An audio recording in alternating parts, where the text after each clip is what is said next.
Bachelor of hotel management లో university first rank, second rank, third rank. Sun International, Visakhapatnam, Hyderabad. అందరికీ శుభోదయం.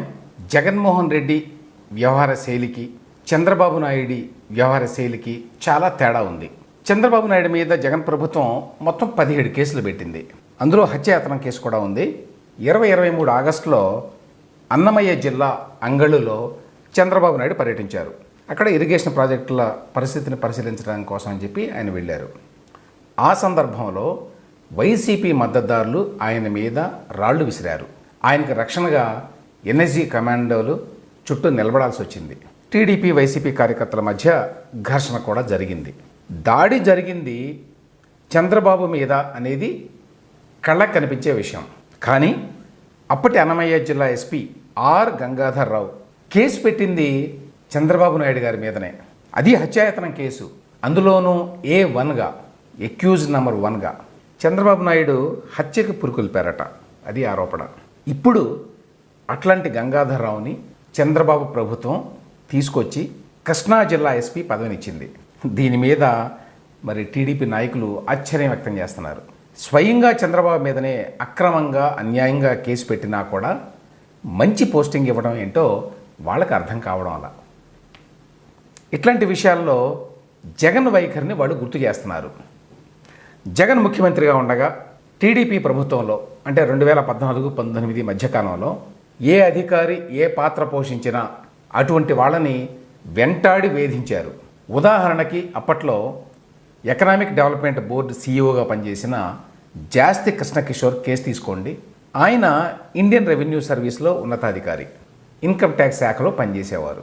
చంద్రబాబు నాయుడు ఈయన్ని EDB సీఈఓగా తీసుకొచ్చారు. 2014-19 మధ్యకాలంలో ఏపీకి పరిశ్రమల్ని, పెట్టుబడుల్ని తీసుకురావడంలో జాస్తి కృష్ణకిషోర్ గణనీయమైన పాత్ర పోషించారు. అటువంటి కృష్ణకిషోర్ని 2019లో అధికారంలోకి రాగానే రిలీవ్ చేయకుండా జగన్ ప్రభుత్వం వేధించింది. ఫ్యాబ్రికేటెడ్ ఆరోపణల మీద ఆయన్ని సస్పెండ్ చేసింది. ఆ సమయానికి ఆయనకి ఇన్కమ్ ట్యాక్స్ డిపార్ట్మెంట్లో ప్రిన్సిపల్ కమిషనర్ ఆఫ్ ఇన్కమ్ ట్యాక్స్గా ప్రమోషన్ రావాల్సి ఉంది. గతంలో ఆ డిపార్ట్మెంట్లో ఆయనకు మంచి రికార్డు ఉంది. ఆయన సేవలను గుర్తించి కేంద్రం ఇన్వెస్ట్ ఇండియా అనే ప్రోగ్రాంకి డైరెక్టర్గా కూడా నియమించి గౌరవించింది. ఏపీకి డెప్యుటేషన్ మీద వచ్చాక ఆయన నాయకత్వంలో దేశంలోనే అత్యుత్తమ పెట్టుబడుల ప్రమోషన్ ఏజెన్సీగా ఈడీబీ చాలా అవార్డులు గెలుచుకుంది. ఏపీకి ఈజ్ ఆఫ్ డూయింగ్ బిజినెస్లో నంబర్ 1 ర్యాంక్ సాధించడంలో కృష్ణకిషోర్ పాత్ర ఎంతో ఉంది. అటువంటి అధికారిని జగన్మోహన్ రెడ్డి అవమానకరంగా సస్పెండ్ చేశారు.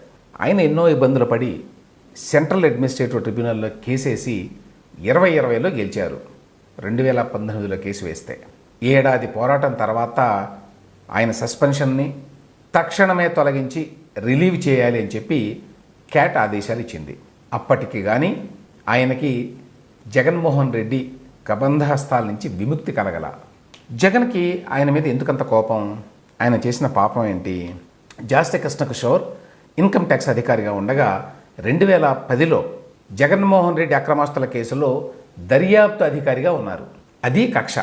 ఆ పగతోటి కృష్ణకిషోర్ కెరీర్ నాశనం చేయాలని చెప్పి జగన్మోహన్ రెడ్డి కంకణం కట్టుకున్నాడు. అది జగన్ నైజం.